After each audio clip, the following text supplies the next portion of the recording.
Hey everyone, welcome to Reddit Readout. Today we are checking out Regular Revenge. Story 1. Come into the house while I am cooking and rip into me for no reason and then try to blackmail me. Good luck. Title says all. I live on the back half of a commercial residential property in a double wide with my fiancé, and his brother lives 30 feet away in a small camper. He comes in every once in a while to hang out.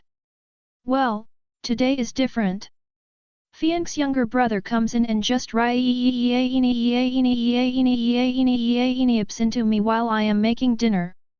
I have not said a peep to him or even looked at him before he started in on me for no reason. There are a few things to note here. Don't rip into me while I am cooking. Cooking is therapy to me. And 2, don't try to blackmail me. I will make your life a living hell legally. Halfway into his rip session, I ask him to calm down with his attitude or he needs to leave. Mind you, Fian stands back and lets me handle it because I know how to stand my ground and he respects that. Well, younger brother chose to leave while saying very colorful things to me and I just ignore him. After dinner, my Fian tells him I am removing myself as his rep payee as soon as possible because I do not feel safe dealing with him due to his explosive behavior. Guess what he does? He threatens to turn me into Social Security. For what I don't know. I haven't done anything wrong. I have all my ducks in a row. I follow the payee booklet to the letter, including letting him have access to his records at any given time. So at this point I'm thinking blackmail. The revenge? He is trying to become his own payee through Social Security. I was going to write out a letter of recommendation stating that he is mentally capable of being his own payee. Mind you, this is essential in him trying to be his own payee because a rep payee has a big role in this decision, but come Monday, I'm going to remove myself and recommend that he is too unstable without taking medication, that he is supposed to take by order of his probation officer, which he hasn't done, to control his behavior and therefore needs a payee through the state, and that he doesn't go into any physical office to get his money due to his explosive behavior. It takes 2 to tango and revenge is a dish best served cold. Edit to add, Fiancé's younger brother ripped into me about a neighbor and showed his true narcissistic colors and we all found out we were being gaslighted by him to write a positive recommendation letter. Story 2. The bot may go permanently offline starting July 1st.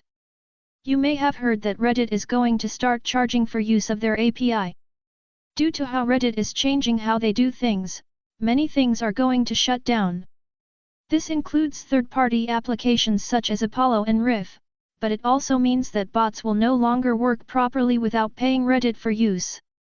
Based on the numbers I've seen, it may only cost a few dollars per month to keep running, in which case I may just pay the costs, but please be aware that this may not be the case. Reddit is not being very clear on how much they are going to charge, especially for smaller things such as the bot we have here, and if it ends up costing a bit too much, then we will no longer be able to keep our bot online. Other subreddits are likely to be hit as well. One in particular that kind of goes hand in hand with this one is r/ida and their own bot. I do not know what they are doing about it, but this is just another example of another, much more important, bot that may go offline after the change, as an example. Story 3. Horrible roommate now almost 30k in debt. I posted this on Pro Revenge and got removed for not being feasible, but I assure you my rockstar friend lived this. First, I wanna say that this is not my story, it's my best friend's and she gave me permission to share. She's excited to read the Story 4. Man blocks me in while doing a delivery stop for weeks, say goodbye to your job and more. This is a burner account for personal safety. I won't be naming my company or the person's company. English is not my strongest language, so please be patient while reading. Thank you. This happened around November 2022. I recently got promoted to be a driver for this small commissary kitchen in my hometown. The job is really easy because I get paid to lounge around after doing deliveries. Hopping on YouTube, Reddit, read manga, watch movies, etc. However, I would wake up around 4 AM to start my deliveries. When I started doing deliveries, I would always park away from the entrance of the stores I delivered to make space for large 18-wheeler to drop off their stuff. There was this medium-sized box truck that would always block me in my parking spot or park next to me to the point where if I opened the door, I would have 7 inches of door space to hop in and out. It was very frustrating because he always arrived after me. This continued to happen for the next 5 weeks. I would leave a note on truck windshield saying, "Hey, is it possible for you to park somewhere else? Or move your truck over a bit so I can at least squeeze in." My passenger side door was busted and my company didn't want to pay to swap out the vehicle. One day I ran into the driver. Let's call him Hugo. Hugo ran up to me with his hands curled into a fist. He got in my face and started cursing me out for leaving the note on his windshield. I told him that it is common courtesy for to leave a note instead of being the giant butthole I could have been and gotten his truck ticketed or towed. He didn't bat an eye and continued to harass me, calling me a bad driver and I should unalive myself. At this point I didn't really care to talk to him or else it would be adding fuel to the fire he had going on. As I was leaving to drop off my deliveries to the store, Hugo hopped into his truck and said he would have his friends come by and blast me if he ever saw me again. At this point my anxiety shot to the roof.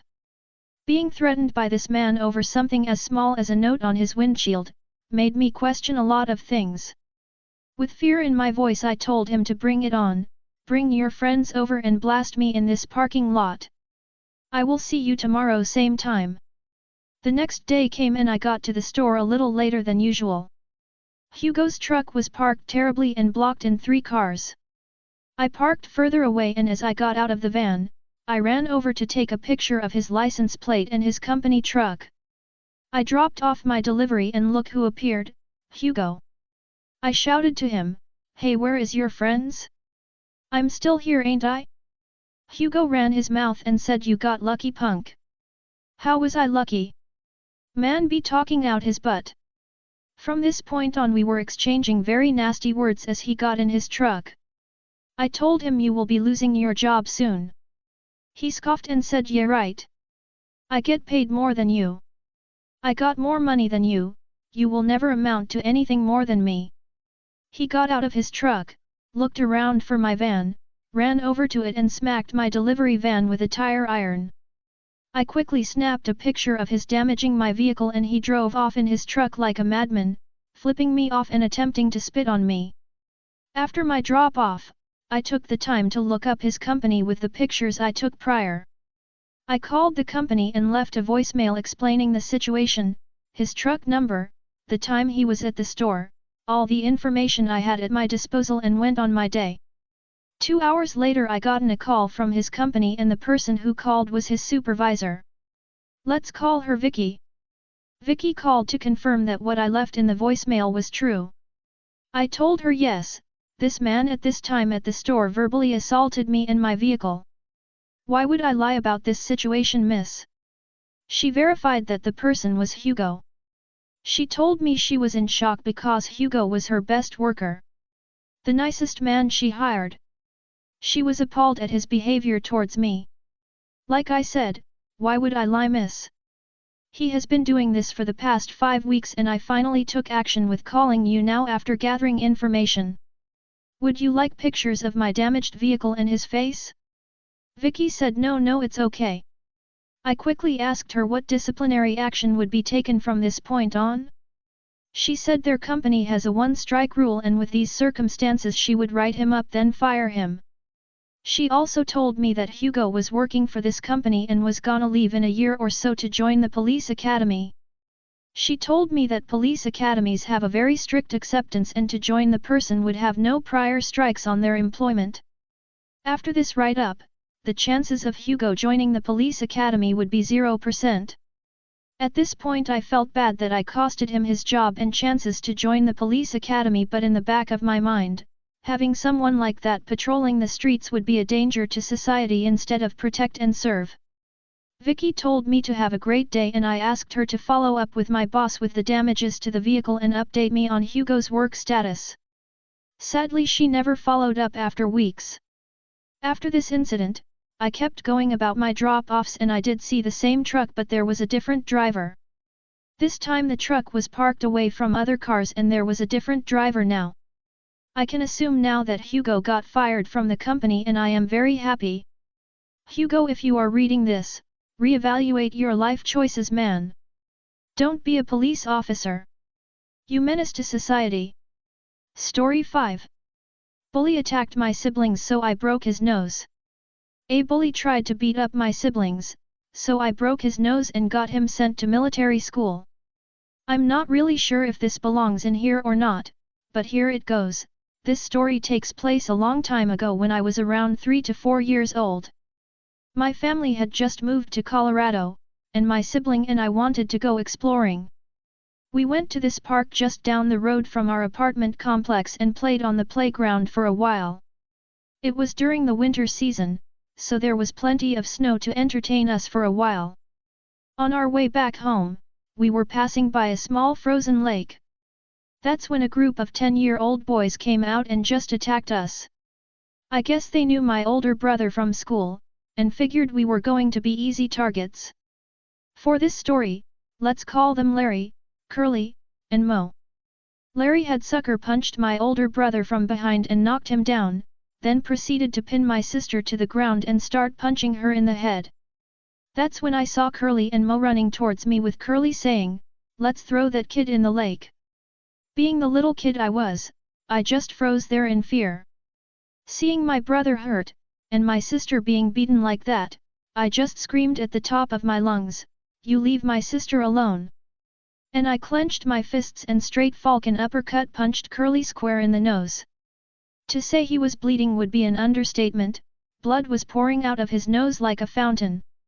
He and his friends ran off with Curly holding his face, and we never saw them again. Or so we thought. Later that night, we get a knock on our door, and it's the police with a bandaged-faced Curly and his dad. Apparently, Curly had to go to the hospital and get stitches. The officer said to my dad, "Sorry to disturb you folks, but the reason we're is because we've been informed that your son was involved in an altercation with Mr. Curly's son here. Do you mind if we come in to speak with him?" I don't really know much of what they were discussing, because I was in my room trying to sleep at the time, but apparently they thought my older brother was the one who broke Curly's nose. My parents said they were a little confused as to why they were talking to him since we already told them what happened. About 20 minutes into the conversation, my mom asks the officer, "We appreciate you talking to us about this, but don't you want to speak with our other son about this?" The officer and the dad were very confused and asked, "What other son?" At that time, my dad called for me. I came out in my little pajamas, and all I heard was the dad shout out, "That's the kid who broke your nose?" Curly just sank deeper into his chair, embarrassed at what just happened. Turns out, Curly wasn't being completely honest with his dad or the police. We told the police our side of the story, and the dad just grabbed his little shit of a son by the arm and proceeded to walk out of our apartment. My dad followed to chew the dad out for what Curly had done. The officer just looked at me, gave me the violence doesn't solve anything lecture, and just left. After remembering that all these years later, I asked my parents whatever happened to that kid, and my dad told me that Curly's dad told him that this wasn't the first time his son had done something stupid like this and that if ever got into trouble like this again he was going to send him to military school. Since my brother never saw Larry, Curly, or Mo in school ever again, so I'm going to assume that's exactly what happened. Now, I just sit back and smile knowing that while my sibling and I went on to have a fun childhood, that little shitstain probably spent most of his with a drill instructor screaming in his mangled face. Sorry this was such a long post, and if you read it all the way to the end I hope you enjoyed it. That's all for today. Please don't forget to like and subscribe.